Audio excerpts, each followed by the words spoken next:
Study IQ IAS, अब तैयारी हुई अफोर्डेबल। नमस्कार दोस्तों, स्टडी IQ देख रहे हैं आप और मैं हूं वरुण जौहरी।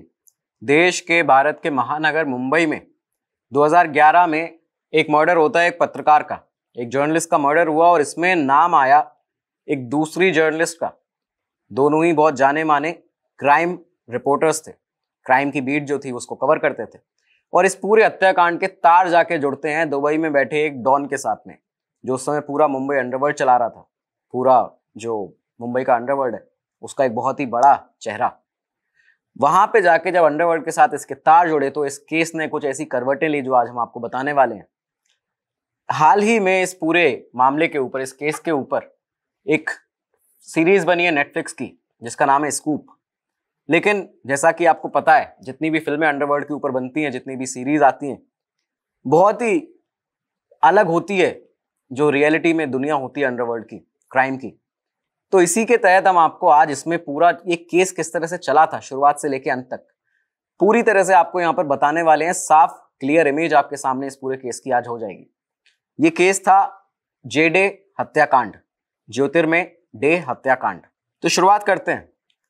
एक जर्नलिस्ट ज्योतिर्मय डे, साल 1955 में मुंबई में ही इनका जन्म हुआ। मुंबई तब बॉम्बे हुआ करता था और बॉम्बे उस समय जब 1955 से बढ़ रहा था आगे, उस समय जो अंडरवर्ल्ड था मुंबई का वो भी साथ ही साथ बढ़ रहा था। बताते हैं कि अंडरवर्ल्ड के क्राइम की दुनिया के मुंबई में दो उस समय पार्टों में उसको डिवाइड किया गया है। एक 1955 से और 60s से लेके 80s तक का, और एक 80 के बाद का अंडरवर्ल्ड। ये जो ज्योतिर्मय डे थे, ये जो क्राइम जर्नलिस्ट बने बाद में, इन्होंने अपनी पूरी स्कूलिंग के टाइम पर, कॉलेज लाइफ के टाइम पर पूरा दोनों जो फेस थे अंडरवर्ल्ड के वो दोनों देखे हुए थे। इन्होंने हाजी मस्तान, वरदाराजन मुदालियर, करीम लाला, इनका भी फेस देखा था, जो पहला जिन्होंने शुरुआत की मुंबई अंडरवर्ल्ड की। और इन्होंने दाऊद इब्राहिम, छोटा राजन, शकील, मनिया सुरवे, माया डोलस, इन लोगों का भी पूरा जो दौर आया बाद में, जो सेकंड फेज अंडरवर्ल्ड का, जिसमें कहा जाता है एक अंडरवर्ल्ड की पूरी काया पलट कर दी इन लोगों ने, इन जो नए गैंगस्टर्स आए, तो इसको भी इन्होंने देखा। लेकिन समय के साथ जब इनकी उम्र बढ़ी तो लेट 80s में, 80 के कुछ आखिरी के सालों में, 86-87 में इन्होंने अपनी पत्रकारिता शुरू की। ये क्राइम जर्नलिज्म में आते हैं। 1980s के कुछ आखिरी सालों में जब इनकी पत्रकारिता शुरू होती है, जर्नलिज्म में आते हैं, तो इन्होंने जो सेकंड फेज था, दाऊद इब्राहिम, छोटा शकील, राजन, इनका ये जो गैंगस्टर थे, इस फेज को इसको ग्रैब किया, इसको इस पर अपनी पकड़ बनाई। इनके बारे में बताते हैं कि करीब 6 फुट 2 इंच के इनकी हाइट थी। बहुत ही अच्छे लंबे चौड़े कद के इंसान थे और बहुत ही शांत रहते थे। पहले अपनी जो करियर की शुरुआत की 80 के आखिरी सालों में हिंदुस्तान टाइम्स से की, उसके बाद में इंडियन एक्सप्रेस गए, उसके बाद में मिड डे न्यूज़पेपर के साथ में मुंबई में काम कर रहे थे। लेकिन इनके बारे में बताया जाता है कि काफी ज्यादा शांत स्वभाव के आदमी थे और जो इनका पेशा था, जिस तरह की इनकी अंडरवर्ल्ड के ऊपर स्टोरीज आती थी जिसमें ये बुरी तरह, मतलब इतने बड़े भारी शब्दों में एक्सपोज करते थे पूरे इन बड़े बड़े गैंगस्टर्स को उस समय, ये इनके स्वभाव से पूरा विपरीत था, पूरा ऑपोजिट था। मतलब ये ऑफिस में बहुत शांत रहते थे, सबको सर मैडम करके बात करते थे।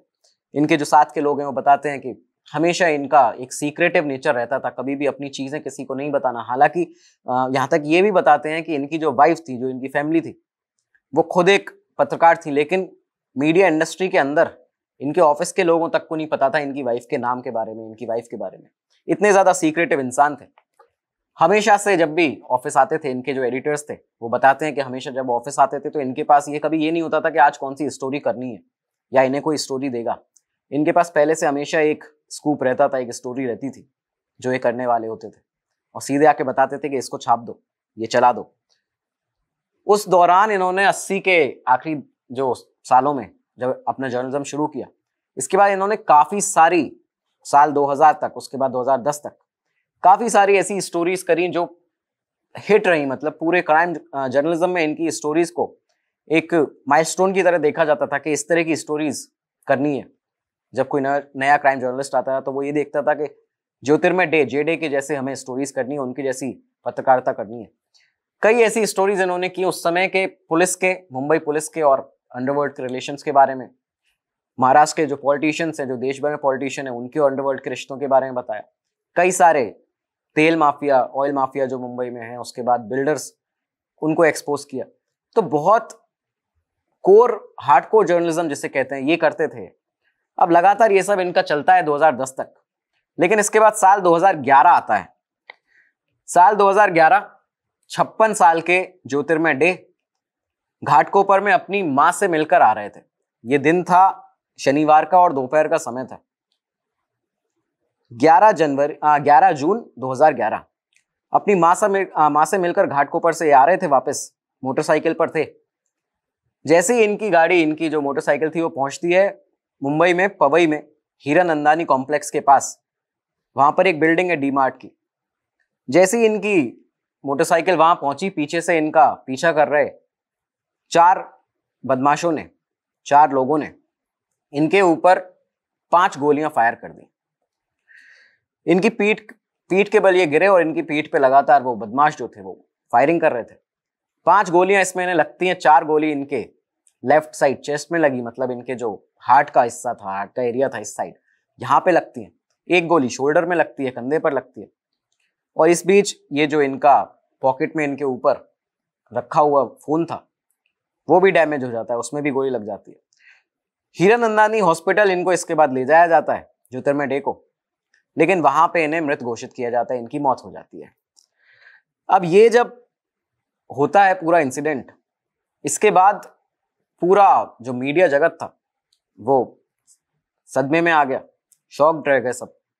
और 11 जून का ही वो दिन था जब हाल के हाल पूरे देश भर में एक खबर फैल गई थी कि जेडे की, एक सीनियर क्राइम जर्नलिस्ट की दिन दहाड़े हत्या कर दी गई है। ये जो पूरा केस था ये उस समय दिया जाता है मुंबई के जो जॉइंट कमिश्नर ऑफ पुलिस थे क्राइम के, हिमांशु रॉय, उनको।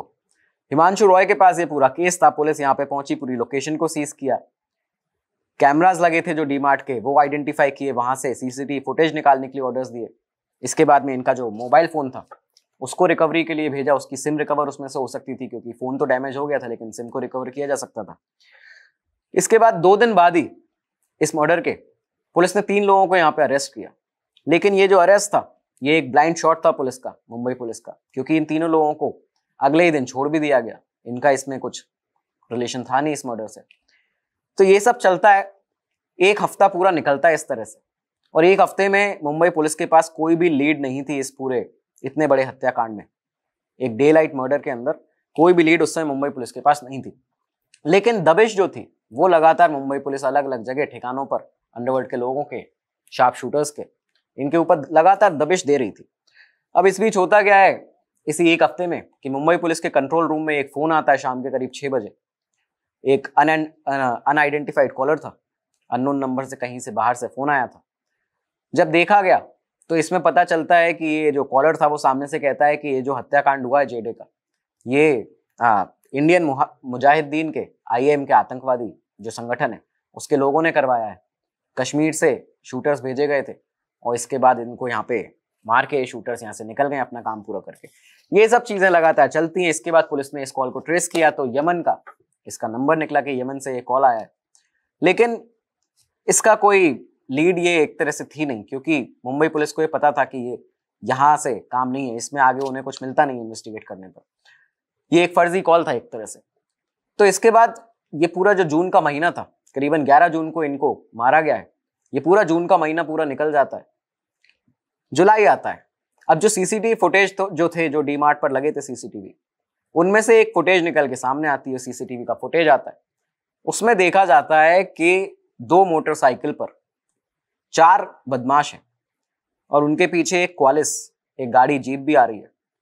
तो ये लगातार जेडे जब जा रहे थे अपने घाटकोपर से अपनी मां से मिलने के बाद में, तो पवई में उस जगह वहां पे ये सीसीटीवी फुटेज जो आया था, इसमें दिखता है कि वो लगातार 4 बदमाश उनका पीछा कर रहे हैं गाड़ी से।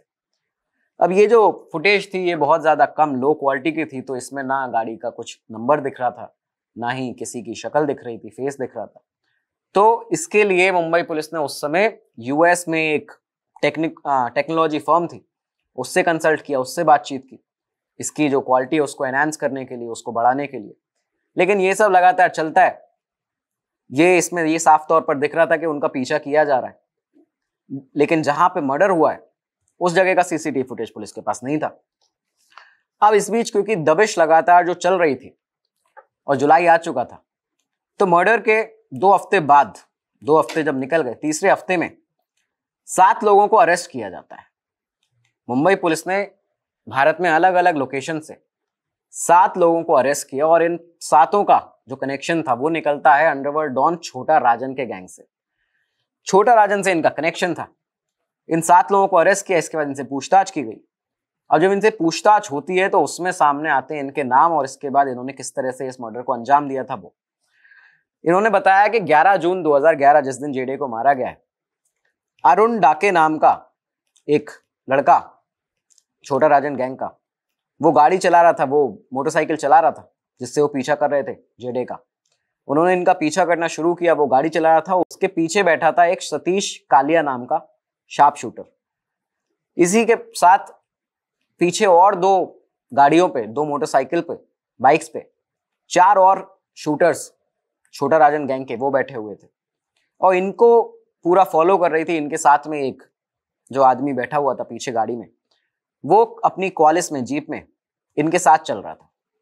तो ये लगातार बताते हैं इसके बाद पुलिस को। साथ ही इन्होंने बताया कि पवई के पास जैसे ये पहुंचे तो सतीश कालिया ने, जो पहली वाली बाइक के पीछे बैठा हुआ था शार्प शूटर, बहुत ही ड्रेडेड गैंगस्टर था, जी कंपनी का गैंगस्टर था पहले, छोटा राजन के साथ उसके बाद काम करने लगा। तो ये जो सतीश कालिया था, इसने जैसे ही पवई के उस डीमार्ट के पास में जेडे पहुंचते हैं, उन्हें ओवरटेक करके उनके ऊपर 5 राउंड फायर किए थे यहां से। अब ये जो मर्डर हुआ, इसके बाद इन 7 को लेके ये जो गैंगस्टर्स थे, इन 7 ने जोगेश्वरी में जो इनका अड्डा था, ये वहां पे चले जाते हैं और जोगेश्वरी में अड्डे पे जाने के बाद में इन लोगों ने टीवी ऑन किया और टीवी पर ये देखा कि इन्होंने किसको मारा है, क्योंकि ये ऐसे शार्प शूटर्स थे, इनको ये तक नहीं पता था कि किसकी हत्या करने जा रहे हैं, किसका मर्डर करने जा रहे हैं। जोगेश्वरी में जब अपने अड्डे पर इन्होंने टीवी में देखा, न्यूज पे देखा कि ये लगातार न्यूज पर चल रहा है और जिस शख्स को हमने मारा है वो एक क्राइम जर्नलिस्ट था, वो एक बड़ा पत्रकार था, तब जाके इन्हें थोड़ा सा टेंशन होता है और उसके बाद ये छोटा राजन को फोन करते हैं।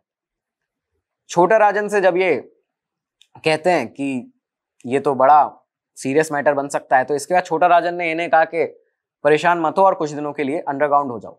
इन लोगों में से जो गायकवाड़ और अगवानी था, ये जो 2 शूटर्स थे, ये जोगेश्वरी में ही रुकते हैं और बाकी जो लोग थे, जो अपराधी थे, वो यहां से पूरा पैसा लेके नाला सोपारा से 3 लाख रुपए लेके अलग अलग जगह भारत में घूमने निकल जाते हैं और ज्यादातर इनमें से जो लोग थे वो धार्मिक जगहों पर घूमने के लिए निकले थे।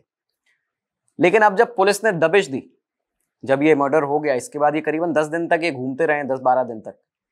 जब पुलिस ने दबिश दी है, उसके बाद में सतीश कालिया, जिसने गोलियां चलाई थी, उसे, वाघमाड़े और शिंदे को रामेश्वरम तमिलनाडु से गिरफ्तार किया जाता है, जहां से ये लोग जाने वाले थे तिरुपति बालाजी, वहां पे विजिट करने के लिए, वहां पे पूजा करने के लिए। तो ये यहां से इन्हें गिरफ्तार किया जाता है। इसके बाद एक और अपराधी को महाराष्ट्र के सोलापुर से गिरफ्तार किया जाता है और साथ ही इसी के बाद में जो दूसरे 3 लोग थे, इन्हें गिरफ्तार किया जाता है मुंबई के धारावी से। अब ये सब जब अरेस्ट हुए तो इन्हें मुंबई की जो एस्प्लेनेड कोर्ट है, वहां पे जाके इनको प्रोड्यूस किया गया कोर्ट के सामने। लेकिन ये सब चलते चलते ये सामने पुलिस को पता चल चुका था कि इस पूरे मर्डर केस में अंडरवर्ल्ड डॉन छोटा राजन का इन्वॉल्वमेंट है और छोटा राजन इसमें मिला हुआ है। ये बात यहां से क्लियर थी। लेकिन अब ये सामने नहीं पता था कि छोटा राजन ने आखिर जेडे को, senior crime journalist mid day newspaper के, उनकी हत्या उसने क्यों कराई, उन्हें क्यों मरवाया। दोस्तों, आगे बढ़ने से पहले आपको बता दें, अगर आप यूपीएससी सिविल सर्विस एग्जामिनेशन की तैयारी कर रहे हैं और इस एग्जाम को क्रैक करना आपका लक्ष्य है, आप चाहते हैं आईएएस बनना, तो यहाँ पर इंडिया का best education platform study IQ आपके लिए लेकर आया है एक program P2I, prelims to interview. इस प्रोग्राम की खासियत है, यहाँ पे आपको प्रीलिम्स से लेकर इंटरव्यू तक की पूरी तैयारी कराई जाती है। इसी के साथ ही यहाँ पर आपको 2 बैच मिल जाते हैं, एक मॉर्निंग बैच है, एक इवनिंग बैच है। अपनी सहूलियत के हिसाब से यहाँ पर आप इनमें से कोई एक बैच चूज कर सकते हैं। और यहाँ पर नीचे जो आपको एक कोड दिख रहा होगा VJ Live, इस कोड को यहाँ पर लगाते ही आपको जो 65,000 का कोर्स है वो 29,999 में यहाँ पर मिल जाता है। एक बड़े डिस्काउंट के साथ जब ये कोर्स आपको मिलता है तो आप यहाँ पर इस कोर्स को लेने के बाद अपना एक बहुत बड़ा स्टेप लेंगे इस पूरी तैयारी में और अपने जो सपने को आपके उसको साकार करने के लिए। तो जल्दी से जल्दी इस कोर्स को लीजिए और अपनी तैयारी को मजबूत बनाइए। धन्यवाद। तो अब जब मुंबई क्राइम ब्रांच इन 7 लोगों से पूछताछ लगातार कर रही थी, इनसे पूछा जाता है कि क्या ये पहले से जेडे को जानते थे, उसको क्यों मारा गया है, क्यों इन लोगों ने किसके कहने पर उसको मारा है। तो ये सब चीजें जब चल रही थी तो एक नाम सामने आता है मुंबई पुलिस के, विनोद असरानी। अब ये जो विनोद असरानी था, जिसे विनोद चेंबूरकर के नाम से भी जानते थे, इसके ठिकाने पर मुंबई पुलिस की क्राइम ब्रांच पहुंचती है और वहां से इसको अरेस्ट करके लाया जाता है। ये जो विनोद चेंबूरकर था, ये पहले भी जुलाई 1977 में मुंबई पुलिस इसको अरेस्ट कर चुकी थी। ये एक क्रिकेट बुकी था, छोटा राजन गैंग के लिए पूरा का पूरा उसका एक तरह से मेन फेस था मुंबई के अंदर। चेंबूर में इसकी बहुत बड़ी पकड़ थी और 97 में भी जुलाई में इसको पकड़ा जा चुका था पूरा क्रिकेट बैटिंग रैकेट चलाने के लिए चेंबूर में। तो अब ये सब चीजें जब चलती हैं तो यहां पर इसका बहुत बड़ा रोल सामने आता है इस पूरे मर्डर में। इसने यहाँ पे बहुत बड़ा एक रोल प्ले किया था और वो रोल था कि इसने इन शूटर्स को हेल्प की थी, उनकी मदद की थी जेडे को आइडेंटिफाई करने में। मतलब इसने पूरा ऐसा एक प्लान बनाया था जिससे इन शूटर्स ने जेडे को देखा। अब ये यहाँ पे हुआ किस तरह से था वो सुनिए। जेडे और, क्योंकि जेडे क्राइम जर्नलिस्ट थे, तो जेडे और असरानी, विनोद असरानी, इन दोनों का पहले से इनका मिलना जुलना था, ऐसा बताया जाता है। जो पुलिस के सोर्सेज हैं वो ये बताते हैं उस टाइम पे कि जेडे का और असरानी का पहले से मिलना जुलना था। कई बार ये लोग चेंबूर में ही अलग अलग जो पब्स हैं, बार्स हैं, वहां पे रात को मीटिंग करते थे, मिलते थे, और जिससे जेडे को बहुत सी खबरें मिलती थी अंडरवर्ल्ड की। तो ये सब चीजें लगातार चलती थी। और यहाँ पे बताया जाता है कि जेडे की मौत से पहले 4 दिन पहले करीब असरानी ने उन्हें 7 जून को मिलने के लिए बुलाया था मुलुंड में, मुंबई के मुलुंड में उमा पैलेस बार के अंदर। अब ये जो पूरा इस बार मीटिंग थी, जेडे को ये नहीं पता था कि ये जो मीटिंग है ये पूरी प्लॉटेड है, ये प्लान्ड है। वो नॉर्मली हर बार की तरह असरानी से मिलने के लिए वहां पे गए हुए थे, लेकिन इसके पीछे एक बहुत बड़ी प्लानिंग थी असरानी की। ये लोग सोच चुके थे, जो छोटा राजन गैंग था ये सोच चुका था कि जेडे की हत्या करनी है, उनको मारना है। शूटर्स पूरे आ चुके थे मुंबई में और उसके बाद शूटर्स को उनकी शक्ल दिखानी थी कि कौन है कि जिसे तुम्हें मारना है। तो इसके लिए असरानी ने ये जो जेडे को बुलाया था इस बार के अंदर, तो इन्होंने, क्योंकि ये जो बार था यहाँ पे मेंबर्स को सिर्फ अलाउड किया जाता था अंदर, तो दोनों शूटर्स को बाहर खड़ा रखा। इन शूटर्स में आपके जो ये अनिल बागमोड़े और जो अरुण डाके था, ये दोनों शामिल थे। तो इन दोनों को वहां पे बाहर खड़ा रखा और इसके बाद जब जेडे वहां पर अपने एक साथी के साथ पहुंचते हैं उस बार में, करीबन बताया जाता है 10 बजे के करीब वो वहां पे आए, तो इसने गेट पर बोल रखा था कि जब वो आएंगे तो मुझे बाहर बुला लेना। तो जब वो जेडे आते हैं तो इसको बाहर बुलाया जाता है। इसके बाद इस समय ये जो दोनों शूटर्स थे, इन्होंने जेडे को आइडेंटिफाई किया कि ये जो आदमी है इसको हमें 4 दिन बाद मारना है। अलग से ही उनकी जो पर्सनैलिटी थी वो दिखती थी, करीब 6 फुट 2 इंच की हाइट थी, लंबे चौड़े आदमी थे। और ये बताया गया था इन शूटर्स को कि बाइक से आएंगे तो इनको पहचान लेना और ये है जिसको तुम्हें मारना है। करीबन 10 बजे जेडे यहाँ पे पहुंचते हैं असरानी के साथ में, उस दिन मीटिंग करते हैं उस रात को, और 2.5 घंटे करीब वहां पे रुके और करीबन 1 बजे तक रात के ये वहां से निकल जाते हैं। पूछताछ में उसके बाद विनोद असरानी से ये भी पता चलता है, ये पूरा साफ होता है कि छोटा राजन गैंग ने इसलिए जेडे को निशाना बनाया है क्योंकि इन्हें ऐसा लगता था कि जेडे जो है वो छोटा राजन गैंग के लोगों की जो मूवमेंट्स हैं, जो उनकी पूरी एक्टिविटीज हैं, वो उनके राइवल गैंग को बता रहे हैं। मतलब राइवल गैंग का मतलब है दाऊद इब्राहिम गैंग को बता रहे हैं। ऐसा बताया जाता है कि जेडी की स्टोरीज में भी कई बार ऐसा दिखता था कि वो दाऊद इब्राहिम को एज अ हीरो दिखा रहे हैं और छोटा राजन को बहुत ही कमजोर दिखाते हैं। तो ये सब चीजें बताई जाती हैं। लेकिन यहाँ पे 1 महीना पूरा हो चुका था जेडे के मर्डर को और पुलिस लगातार अपना काम कर ही रही थी। मुंबई पुलिस क्राइम ब्रांच काम कर रही थी।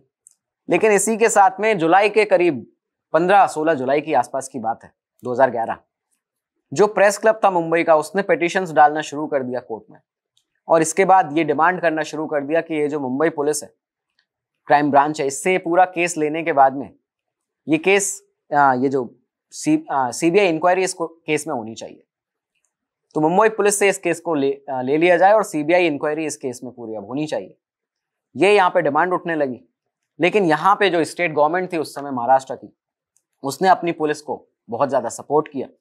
उन्होंने इस पूरी पेटिशंस को कोर्ट ने ये कहते हुए खारिज कर दिया कि मुंबई पुलिस बहुत अच्छे से अपना काम कर रही है और लगातार इसमें कई सारे डेवलपमेंट्स इसमें केस में हो रहे हैं। इसके बाद इस केस का 7 लोग पहले अरेस्ट हो चुके, उसके बाद असरानी को अरेस्ट कर लिया गया। असरानी के साथ एक और शख्स को अरेस्ट किया गया था। यहाँ पे अब 10वां अरेस्ट होता है इस केस के अंदर। ये 10वां अरेस्ट हुआ एक पॉलसन जोसेफ नाम के शख्स का। ये जो शख्स था ये भी चेंबूर से ही था, चेंबूर से ही इसको उठाया गया था। और पूछताछ में ये पता चलता है कि ये जो था वो पूरा लॉजिस्टिक सपोर्ट, जो मतलब गाड़ी वगैरह दी गई है इन शूटर्स को, ये सब इसने प्रोवाइड कराया था। इसके साथ ही इसने सिम कार्ड्स भी पूरे दिए हुए थे इन शूटर्स को। ग्लोबल सिम कार्ड थे, अनट्रेसेबल, जिन्हें ट्रेस नहीं किया जा सकता। तो ये सब इनको दिया गया था। ये जोसेफ, ये जो जोसेफ है ये वही आदमी है जिसने छोटा राजन के लिए, जिसको एक तरह से उसका जो फाइनेंसिंग का पूरा काम होता है मुंबई में वो संभालता था उस समय ये। और ये वही शख्स है जिसने 2009 में 2 साल पहले ही एक क्रिसमस पर एक पार्टी ऑर्गेनाइज की थी जिसमें 5 पुलिस वालों को देखा गया था, जिसमें डिप्टी कमिश्नर ऑफ पुलिस भी वहां पे शामिल थे मुंबई के। तो ये बताया जाता है कि उसमें जब इन लोगों को देखा गया, मीडिया में इसकी खबरें निकली, उस पार्टी की फुटेज निकली, उसके बाद इन 5 पुलिस ऑफिसर्स को including deputy commissioner of police इन्हें सस्पेंड किया गया था। तो ये पहले से ही मुंबई पुलिस के साथ में जो पॉलसन जोसेफ था इसके कनेक्शन बताए जाते थे। छोटा राजन गैंग के भी कई सारे कनेक्शंस ऐसे मुंबई पुलिस के साथ बताए जाते थे, जिन्हें जो जेडे थे वो अपनी स्टोरीज में जिन्हें ब्रेक करते थे। ये सब चीजें सामने आती हैं और इसी पूछताछ में यहाँ पर यह भी पता चलता है पॉलसन जोसेफ से कि राजन ने, छोटा राजन ने इस पूरे काम के लिए 5 लाख रुपए दिए थे, जिसमें से 2 लाख रुपए पहले ही दे दिए गए थे सतीश कालिया को, जो मेन शार्प शूटर था। और इसके बाद काम पूरा होने के बाद में 3 लाख रुपए नाला सुपारा से इनको कलेक्ट करने के लिए कहा गया था। ये सब चीजें यहाँ पे सामने क्लियर थी। करीबन अब इस तरह से केस की लगातार सुनवाई भी चल रही थी, इनसे और इन्वेस्टिगेशन हो रहा था, अलग अलग खबरें मीडिया में चल रही थी। लेकिन यहीं पे 5 महीने करीब बीतते हैं और 5 महीने बाद एक बहुत बड़ा मोड़ लेता है ये केस। 25 नवंबर 2011 क्राइम जर्नलिस्ट जेडे की मौत के 5 महीने बाद मुंबई क्राइम ब्रांच, एक पूरी टीम मुंबई क्राइम ब्रांच की सुबह के 11:30 बजे मुंबई में ही पहुंचती है एक घाटकोपर में एक घर पे। और ये घर था मुंबई के एशियन एज न्यूज़पेपर की एक उभरती हुई क्राइम जर्नलिस्ट जिग्ना वोरा का। ये टीम यहां पर पहुंचती है। जिग्ना वोरा जो थी वो डेप्यूटी ब्यूरो चीफ थी एशियन एज की। और इसके बाद इनके घर पे पहुंचने के बाद इन्हें यहां से गिरफ्तार कर लिया जाता है। ये एक बहुत बड़ा टर्निंग पॉइंट था पूरी मीडिया इंडस्ट्री के लिए। जिग्ना वोरा एक 37 साल की क्राइम जर्नलिस्ट थी, एक नामी क्राइम जर्नलिस्ट मुंबई की, एशियन एज अखबार की उस समय की डिप्टी ब्यूरो चीफ भी थी। गुजरात से 2002 में मुंबई आई थी अपने पति के साथ सेपरेट होने के बाद, अपने बेटे के साथ। इनका जो बेटा था वो हॉस्टल में रहता था और ये घाटकोपर में पहले इनका घर था, घाटकोपर ईस्ट में। उसके बाद इन्होंने एक नया अपना फ्लैट लिया रेंट पे वर्ली में, अपनी माँ के साथ में रहती थी।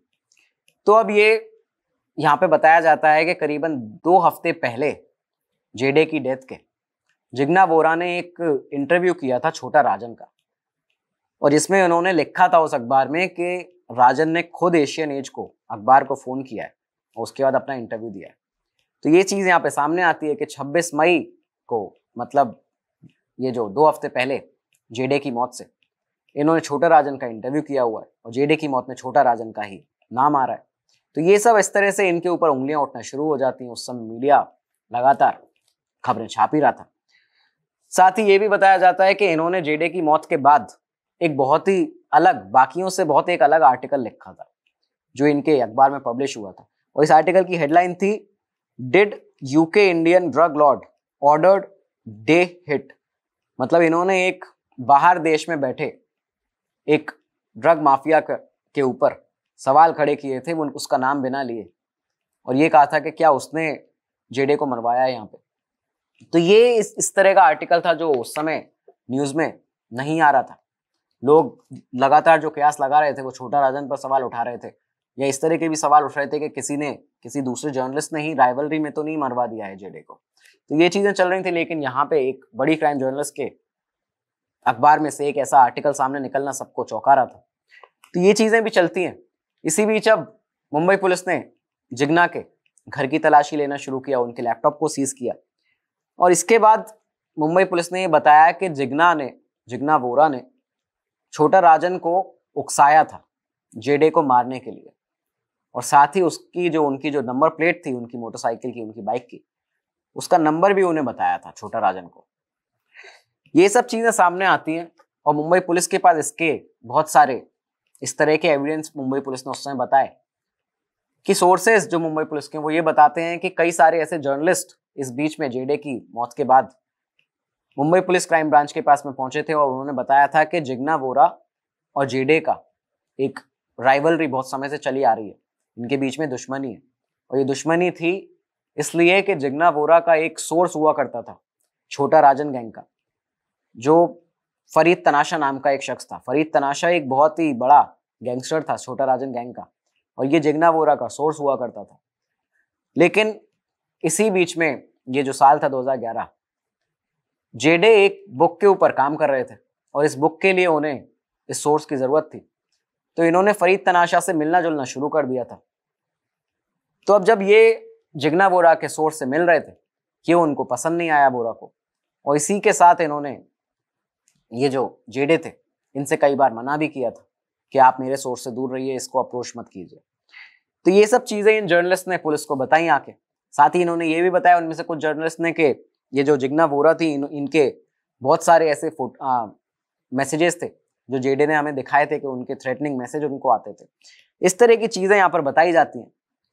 इसके बाद हिमांशु रॉय ने, जो जॉइंट कमिश्नर ऑफ पुलिस थे मुंबई क्राइम ब्रांच, तो उन्होंने ये भी बताया कि जिग्ना के जो स्टेटमेंट्स हमने लिए हैं उसमें बहुत सारा जो डिफरेंस है वो दिख रहा है। ये एक जैसे स्टेटमेंट नहीं है। पहले उन्होंने ये कहा था जिग्ना वोरा ने मुंबई पुलिस से कि मेरी कभी भी राजन से कोई बात नहीं हुई, छोटा राजन से, और इसके बाद दूसरी बार जब उनसे पूछा गया इसी सेम क्वेश्चन को और उन्हें बताया गया कि आपकी राजन से इस दौरान बात हुई है, तब उन्होंने कहा था कि आपने मेरा फोन कैसे, उसके रिकॉर्ड्स कैसे निकलवाए, उसको चेक कैसे किया। तो ये उन्होंने बताया हिमांशु रॉय ने, जॉइंट कमिश्नर ऑफ पुलिस ने, कि उनके स्टेटमेंट में बहुत सारे उन्हें चेंजेस मिले। साथ ही उन्होंने ये बताया कि राजन और जिग्ना के बीच में कई सारी कॉल्स हुई हैं लगातार, और इन्होंने ये बताया कि साल 2009 में जिग्ना वोरा फरीद तनाशा के कांटेक्ट में आई थी, जिसके बाद फरीद तनाशा ने उन्हें छोटा राजन से संपर्क में लाया था। ये सब चीजें चलते चलते करीबन 6 महीने यहाँ पे इस मर्डर के बाद बीत जाते हैं। मुंबई पुलिस ने 6 महीने बाद इस पूरे इतने बड़े हत्याकांड में अपनी चार्जशीट फाइल की। करीब 3055 पन्नों की ये चार्जशीट थी, जिसमें 12 लोगों को एक्यूज बनाया गया था, आरोपी बनाया गया था, जिसमें छोटा राजन का भी नाम शामिल था। लेकिन इस पूरी चार्जशीट के अंदर जिग्ना वोरा का नाम शामिल नहीं था अब तक। अब करीबन इस बीच में जिग्ना वोरा के घर से और उनके पास से करीबन 5 फोन मिलते हैं, 5 मोबाइल फोन मिले। इसी के बाद एक और मोबाइल फोन सामने आता है जो गुजरात से एक उनकी जो क्लोज फ्रेंड थी, जो उनकी क्लोज फैमिली फ्रेंड थी, उन्होंने पुलिस के सामने आके, मुंबई पुलिस के सामने आके सबमिट किया। बताया कि ये फोन जो था वो जिग्ना ने उनको दिया हुआ था, जिसको वो समय समय पर यूज करती थी, और ये फोन जो था ये 6ठा फोन था जिग्ना वोरा के पास से इस पूरे केस के अंदर।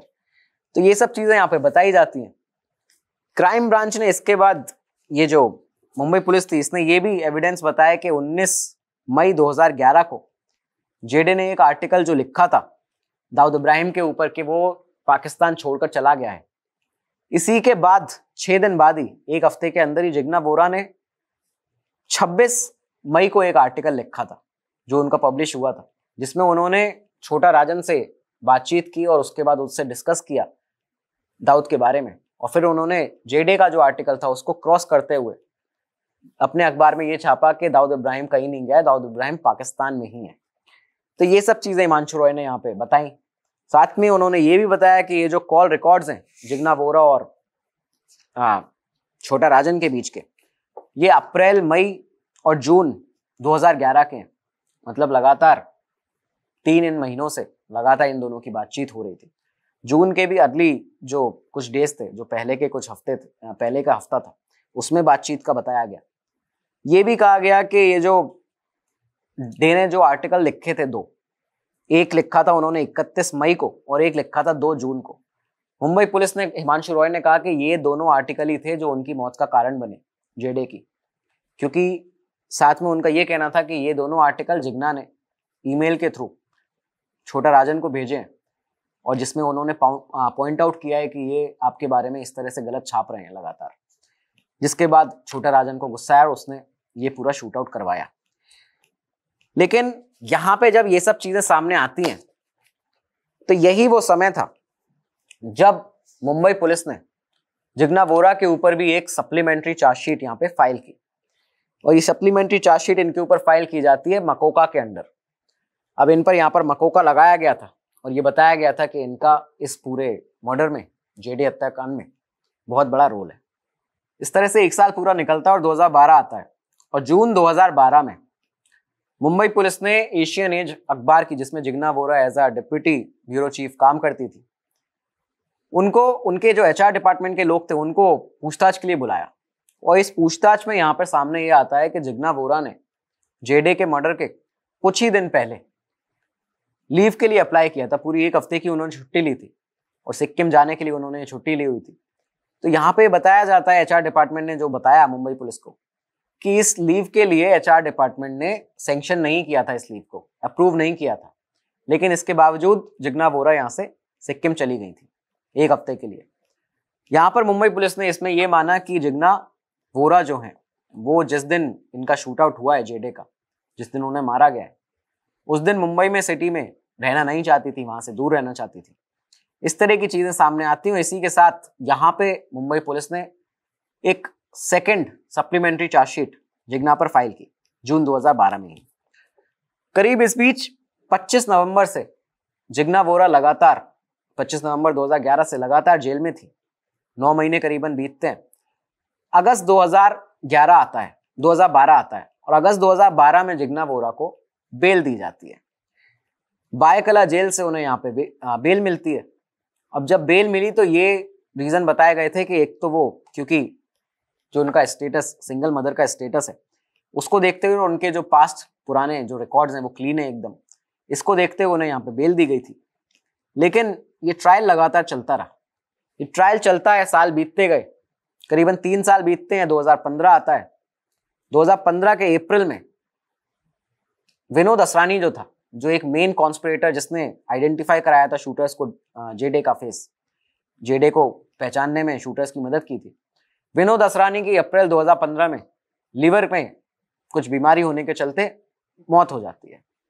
अब ये यहाँ पे इनकी मौत होती है, जो विनोद असरानी थे, जो छोटा राजन का एक बहुत ही मेन बंदा था, जो पूरा उसका काम संभाल रहा था जब से छोटा राजन बाहर गया हुआ था, मुंबई से भागा हुआ था।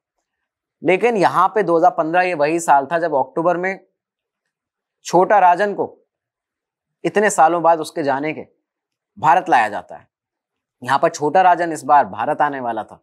अक्टूबर 2015 में उसे भारत लाया जाता है पकड़ के, और अब उससे यहाँ पे लगातार पूछताछ करना शुरू की जाती है।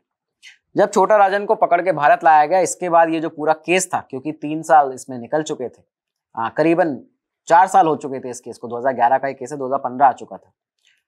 इस केस की पूरी जो कार्रवाई थी, जो पूरा केस था, ये अब सीबीआई को यहाँ पे सौंपा जाता है।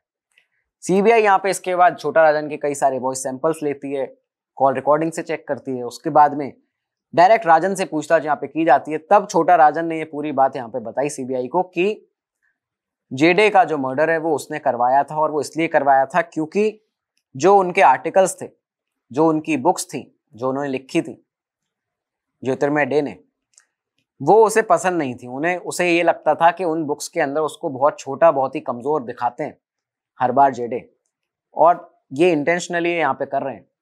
साथ ही इसने ये भी कहा था कि वो जो छोटा राजन की को इस तरह से एक्सपोज करना चाहते थे कि ये बताते थे अपने आर्टिकल्स में कि वो कोई हिंदू डॉन नहीं है, वो कोई इस तरह का नहीं है जो वो एक फेक उसका देशभक्ति का मास्क पहने हुए रहता है।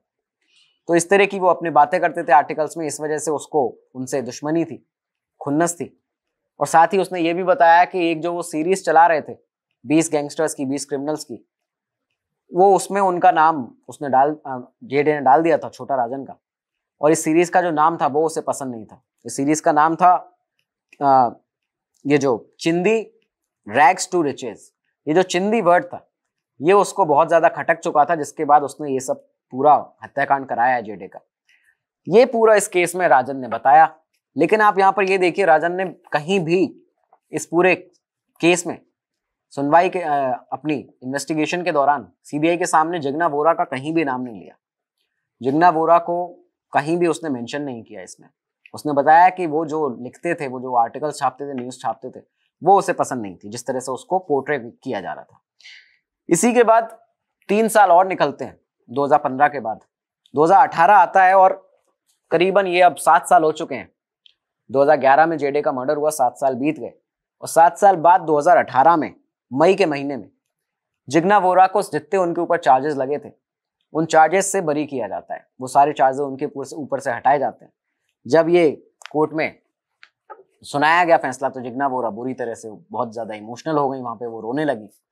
कोर्ट ने ये कहते हुए ये फैसला सुनाया कि कोई भी इस तरह का एविडेंस जिग्ना बोरा के खिलाफ यहाँ पर नहीं है कि उन्हें इसमें दोषी बनाया जाए। कोई भी ट्रस्टवर्दी एविडेंस नहीं है। मुंबई पुलिस ने भी जितने एविडेंस दिए हैं वो उनका कोई रिकॉर्ड उस तरह का मिल नहीं रहा है। ये सब बताते हुए जिग्ना बोरा के ऊपर सारे चार्जेस हटाए जाते हैं। उनके जो घर वाले वहां पे कोर्ट में मौजूद थे उस समय उन्होंने बताया कि ये जो पूरा केस है इसने करीबन उनकी लाइफ के, जिग्ना की लाइफ के जो पूरे 8 साल हैं उनको खत्म कर दिया है। और इसके बाद भी, इस केस के बाद भी जिग्ना बोरा का जब भी उनके ऊपर चार्जेस हटते हैं, छोटा राजन को इसमें दोषी बताया जाता है। उसको उम्र कैद की सजा होती है। वो उस समय तिहाड़ जेल में है और सजा काट रहा है। 70 मुकदमे करीब छोटा राजन के ऊपर, लेकिन 70 में से सिर्फ ये एक मुकदमा है जेडे मर्डर केस, जिसमें वो इस समय भी छोटा राजन तिहाड़ जेल में अपनी सजा काट रहा है। लेकिन जिग्ना बोरा के लिए यहाँ पे आप ये देखिए कि उनकी लाइफ के 7-8 साल बर्बाद हुए।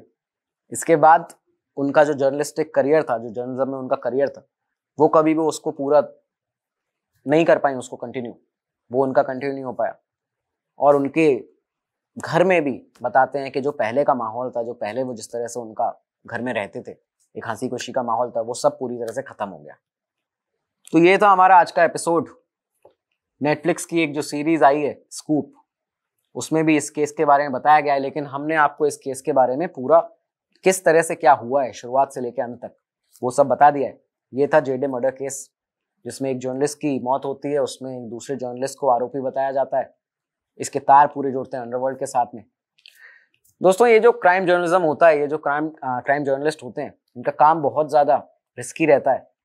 बहुत इन्हें प्रोटेक्शन की उसमें जरूरत होती है और खुद ही इन्हें अपना प्रोटेक्शन पूरा मेंटेन करना पड़ता है। ये जो लाइन होती है ना क्राइम जर्नलिस्ट की और अंडरवर्ल्ड के बीच की, इन गैंगस्टर्स के, क्रिमिनल्स के बीच की, एक बहुत ही पतली सी रेखा होती है। उसमें एक अदृश्य रेखा जो कभी भी क्रॉस नहीं होनी चाहिए। इस तरह से क्रॉस नहीं होनी चाहिए कि ना आप क्राइम जर्नलिज्म करते करते इतना ज्यादा घुस जाएं क्राइम में कि आप उन गैंगस्टर्स के साथ, उनके साथ अपने रिलेशंस बना लें, आपका उनके साथ उठना बैठना होने लगे, या इतना ना कर लीजिए कि वो जो गैंगस्टर्स हैं वो आपकी लाइफ में इन्वॉल्व होने लगे। तो ये एक बहुत ही थिन लाइन होती है इस क्राइम जर्नलिज्म के बीच में, जो हमेशा एक क्राइम जर्नलिस्ट को मेंटेन करके रखनी पड़ती है और रखनी चाहिए भी अगर सुरक्षित रहना है। क्योंकि इस तरह के जो केस हैं ये कई बार पूरे देश में से सामने आते हैं, जहाँ पे क्राइम जर्नलिस्ट की हत्या कर दी जाती है, मार दिया जाता है, संदिग्ध परिस्थितियों में मौत हो जाती है। तो ये एक बहुत ही थिन लाइन है जिसे हर क्राइम जर्नलिस्ट को मेंटेन करना चाहिए। तो उम्मीद है आपको ये एपिसोड पसंद आया होगा। अपने टॉपिक्स आप हमें कमेंट सेक्शन में आगे बताइएगा, हम आपके लिए और भी वीडियोस लेकर आते रहेंगे। तब तक के लिए दीजिए इजाजत। नमस्कार, धन्यवाद, जय हिंद। स्टडी IQ IAS अब तैयारी हुई अफोर्डेबल।